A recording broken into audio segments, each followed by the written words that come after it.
Welcome to Paul Weiss Waking Up with AI, a podcast from Paul Weiss featuring your hosts, Katherine Forrest and Anna Gressel. The only update you need on AI policy, law, and governance starts now. Hello, everyone, and so glad to be with you for today's episode of the Paul Weiss Waking Up with AI. And I am still solo. Anna is off doing the last of her roundtables in Abu Dhabi. And I'm sitting here in my little farmhouse upstate, and I'm really, really enjoying this short moment of good weather without rain because we have had so much rain. Everything is very lush. And so while Anna's in an area where it's always sunny in Abu Dhabi, I'm here just enjoying my quick moment of sun. So today, what I am again going to choose to talk about, because as you all know, I get to choose what I want to talk about when Anna's not around. I wanted to talk about some new studies that have come out for highly capable AI models. And these are particularly useful studies for anyone in the AI world, anyone who's interested in AI, and anyone who's giving advice, particularly to some model developers or tool developers. So we've got two papers that we're going to talk about today. First one that I want to talk about is a study that just came out a week ago, actually exactly a week ago today from the taping of this episode. And it's called, quote, Evaluation Faking, Unveiling Observer Effects in Safety Evaluation of AI Frontier Systems. So that's a mouthful. That's the way these scientific papers are. They've always got like a mouthful, but I'm going to explain this to you. And this particular paper is from 4 researchers from Fudan University and the Shanghai Innovation Institute. And the first author is Yihe Fan, which is Y-I-H-E, last name Fan, F-A-N. And I want to start talking about this paper by talking about first what the word evaluation means in the context of AI frontier models. And we know that frontier models, those are the most highly capable models, the models that are sort of out on the frontier, if you will. And evaluation means testing these frontier models, the evaluation literally of these models to determine how they perform against a variety of metrics. And in prior episodes, we actually talked about benchmarks. And we're talking here primarily about safety metrics. And one of the metrics, and perhaps one of the most important, is a whole host of evaluation queries to try and determine whether or not a model can be broken, can be made to give output, to give answers that could be unsafe. And if a model exhibits certain behaviors, these unsafe behaviors, then often developers or tool makers will engage in a variety of very sophisticated efforts to try and what they call mitigate or change those behaviors. So in this paper, which the mouthful again of this paper, Evaluation Faking, Unveiling Observer Effects in Safety Evaluation of AI Frontier Systems, that's the paper we're talking about. In this paper, what's truly fascinating is that the researchers found that if certain advanced AI reasoning models perceive, if they actually understood in some machine sense that they were being evaluated, they would behave differently than if they didn't know or perceive that they were being evaluated. So just take that on board for a moment. So the researchers found that if certain advanced AI reasoning models knew they were being evaluated, they acted differently. And by the way, you can get this paper on Archive. You all know that I really use Archive a lot. That's ARXIV, which is a research portal for a bunch of papers. And I want to pause for a second on this concept of perception, because I want to remind everybody of 2 episodes that we did on this podcast relating to quantum computing. And this concept of perception changing behavior might remind you of some of the very basic principles of quantum physics, which is at the smallest level, particles, if they perceive they're being observed, they behave differently. And it can change their behavior. It's called the observer effect. So in this paper, the authors define evaluation faking as the phenomena in which an AI system autonomously alters its behavior upon recognizing the presence of an evaluation context, thereby influencing the evaluation results.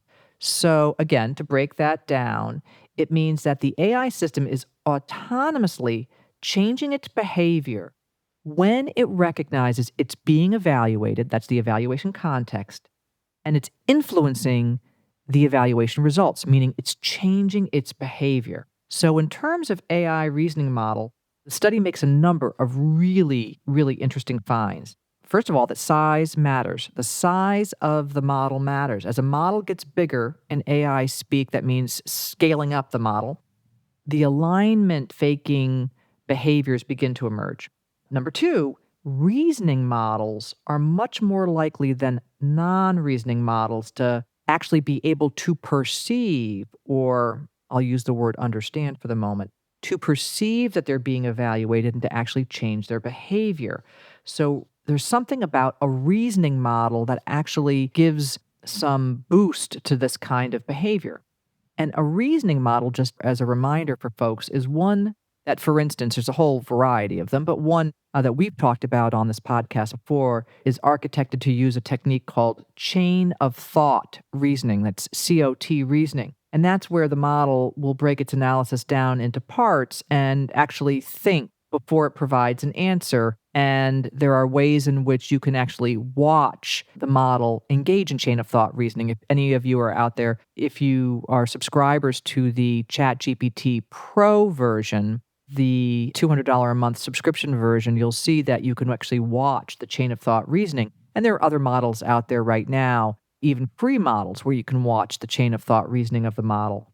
But the OpenAI's 4.0 and the O3 models are two examples of chain of thought reasoning models, along with the R1 and most advanced Llama models. They're all reasoning models. And there are other types of reasoning models, such as a reasoning model that combines learning with logic. And that is like the IBM Watson or DeepMind NS-CL, and these are what they call neurosymbolic models. So there are different kinds of reasoning models, but these reasoning models give rise to this kind of potential evaluation faking behavior. So in a prior episode, we talked about something called alignment faking.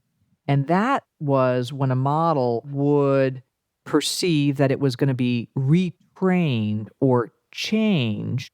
When it perceived it was going to be changed, it might actually alter its behavior to prevent itself from being changed. So it would pretend to be aligned, if you will, with certain goals and certain values when it might not be, so that it could prevent additional training that might change it otherwise. Now, with evaluation faking, which is in contrast to alignment faking, these are different things. In evaluation faking, we're talking about testing at the point of determining model capabilities. So it's different from alignment faking, right? So, why is this an issue? Well, if a highly capable model is able to fake results during an evaluation, that is, if it can change its behavior and if it thinks it's being evaluated, then that could actually present safety concerns, because faking behavior and appearing to be less dangerous than a model actually is obviously could create some safety concerns, because faking behavior might mean that the results of the evaluation aren't accurate in terms of the normative or more normal behavior, if you will, that the model would engage in if it did not perceive that it was being evaluated. So, under ordinary conditions, a model might behave differently. And so, if it tells you it's behaving one way that is safe, when it perceives it's being evaluated, but in fact would act a different way if it didn't perceive that it was being evaluated, that could potentially produce some safety concerns. But in addition, if the model can change its behavior because it thinks it's being evaluated, well, it could change its behavior in other instances too.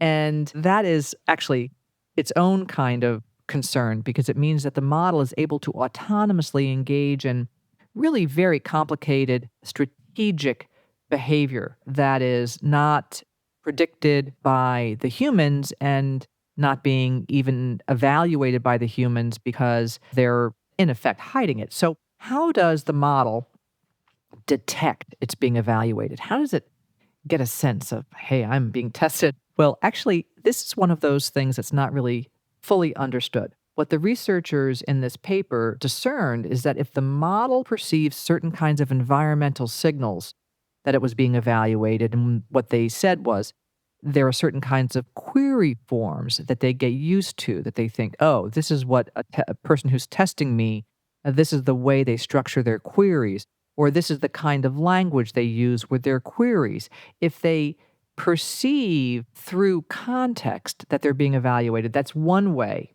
that they can actually then determine, okay, I'm being evaluated, and now I'm going to go to step two and maybe change my behavior. So after the model detects it's being evaluated, the study shows that an AI system can autonomously alter its behavior. And now let's take an example of how this could play out. Let's say a model is asked for instructions as to how to make a bomb. And let's assume that based on the nature and the structure of the queries, the model perceives that it's being evaluated for safety. Now, the study shows that in a number of instances, the model will answer differently. It will give what would be considered to be a safe response. For instance, I will not answer that. That might be one response.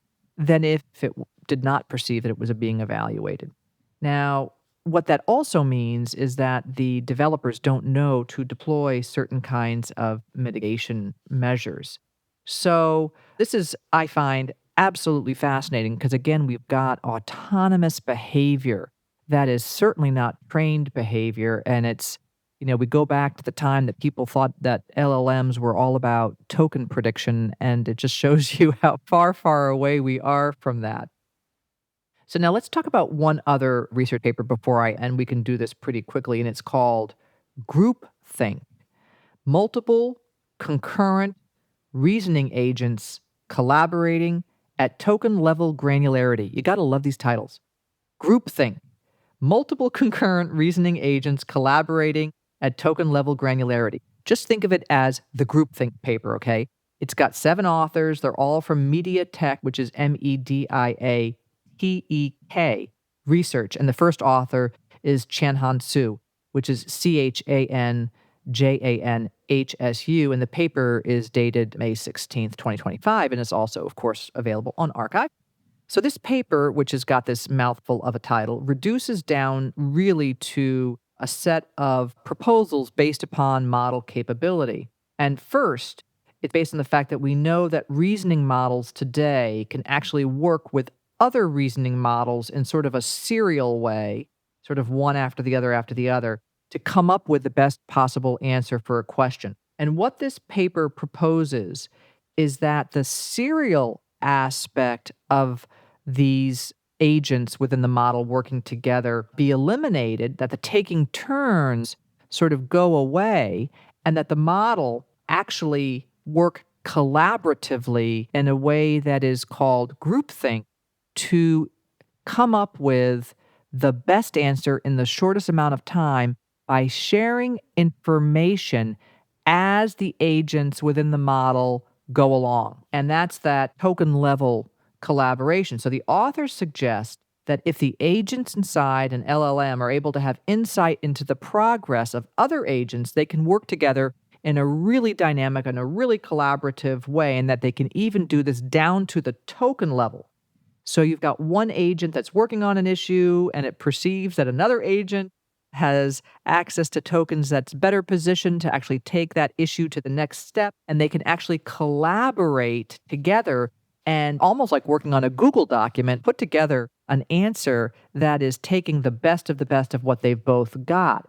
And the benefit of all of this is considered to be reducing the amount of time that it takes to get the best possible answer and combining the agents in real time. So, in some ways, what we're seeing here is the natural progression of self-generated chain of thought from a model combined with agentic AI. And we've got the ability of the AI agents now to share objectives. So we're taking a number of the various sort of contents of podcasts that we've talked about before in terms of chain of thought of models, agentic AI, and agents now sharing objectives and now working together on this group thing.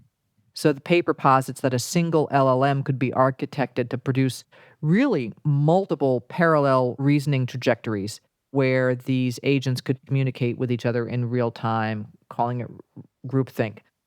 All right. So I think groupthink is going to become the norm, by the way. That's why I'm telling you about it now, because we're going to be hearing about this a lot more later. Things being done iteratively and serially, that's really going to go by the wayside. It's going to seem so old fashioned in about 2 years. So we're looking forward to having Anna back. Anna, come on back. I know you're listening to this someplace. We got to get you back. And I also wanted to preview that in a couple of episodes, we're going to be actually interviewing some folks and we're going to bring some guests on to the show to sort of give you folks a little bit of a broader set of voices to listen to. And I hope you all have a terrific weekend. We release these on Thursday, so the weekend is coming up. And I hope you have a great weekend. I'm Katherine Forrest, and I hope you can join us again next week. Thanks. Thanks for listening to Paul Weiss Waking Up with AI. Be sure to subscribe in your favorite podcast app to stay up to date on the latest in AI policy, law, and governance. For more information on Paul Weiss, go to our website at www.paulweiss.com.